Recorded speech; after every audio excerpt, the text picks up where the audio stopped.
ನಮಸ್ಕಾರ. ಜೀನಿ ನ್ಯೂಸ್ ವೀಕ್ಷಕರಿಗೆ ಸ್ವಾಗತ. ಎಲ್ಲ ವೀಕ್ಷಕರಿಗೆ ನಮಸ್ಕಾರ. ನಾನು ಸಂಧ್ಯಾ. ದೇಶದಲ್ಲಿ ವಿಮೆ ಇಲ್ಲದೆಯೇ ಹೆಚ್ಚಿನ ಸಂಖ್ಯೆಯ ವಾಹನಗಳು ಸಂಚರಿಸುತ್ತಿವೆ. ಇದನ್ನು ಗಂಭೀರವಾಗಿ ಪರಿಗಣಿಸುವ ಸುಪ್ರೀಂ ಕೋರ್ಟ್ ವಿಮೆ ಇಲ್ಲದೆ ಓಡಾಡುವ ವಾಹನಗಳಿಗೆ ಪೆಟ್ರೋಲ್ ಬಂಕ್ಗಳಲ್ಲಿ ಇಂಧನ ನಿರಾಕರಿಸುವ ಪ್ರಾಯೋಗಿಕ ಯೋಜನೆ ಸಿದ್ಧಪಡಿಸುವಂತೆ ಕೇಂದ್ರ ಸರ್ಕಾರಕ್ಕೆ ನಿರ್ದೇಶನ ನೀಡಿರುವುದು ಕಂಡುಬಂದಿದೆ.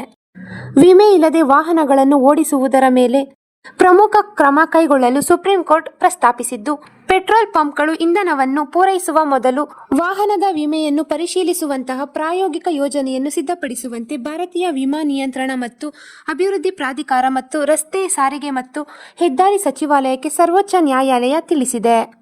ಪ್ರಸ್ತಾವಿತ ವ್ಯವಸ್ಥೆಯಡಿಯಲ್ಲಿ ಮಾನ್ಯ ವಿಮೆ ಇಲ್ಲದ ವಾಹನಗಳಿಗೆ ಅಗತ್ಯವಿರುವ ವಿಮೆ ಸಿಗುವವರೆಗೆ ಪೆಟ್ರೋಲ್ ಅಥವಾ ಡೀಸೆಲ್ ನಿರಾಕರಿಸಬಹುದು. ಇದರಲ್ಲಿ ಸ್ವಯಂಚಾಲಿತ ನಂಬರ್ ಪ್ಲೇಟ್ ಗುರುತಿಸುವಿಕೆ, ಕ್ಯಾಮೆರಾಗಳನ್ನು ವಾಹನ ಮತ್ತು ವಿಮಾ ಡೇಟಾಬೇಸ್ಗಳೊಂದಿಗೆ ಸಂಪರ್ಕಿಸುವುದು, ಸಂಚಾರ ಪೊಲೀಸರಿಗೆ ವಿಮೆಯನ್ನು ತಕ್ಷಣವೇ ಪರಿಶೀಲಿಸಲು ಮೊಬೈಲ್ ಪರಿಕರಗಳನ್ನು ನೀಡುವುದು ಮತ್ತು ಹೊಸದಾಗಿ ಖರೀದಿಸಿದ ವಾಹನಗಳಿಗೆ ಕಡ್ಡಾಯವಾದ 3ನೇ ವ್ಯಕ್ತಿಯ ವಿಮಾ ಅವಧಿಯನ್ನು ವಿಸ್ತರಿಸುವುದು ಸೇರಿವೆ.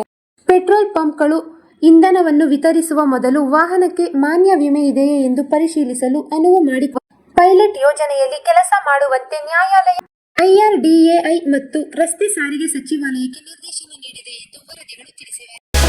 ಈ ದಿನದ ನಿರಂತರ ಸುದ್ದಿಗಳಿಗಾಗಿ ವೀಕ್ಷಿಸುತ್ತಿರಿ ಜೀನಿ ನ್ಯೂಸ್. ನಮಸ್ಕಾರ.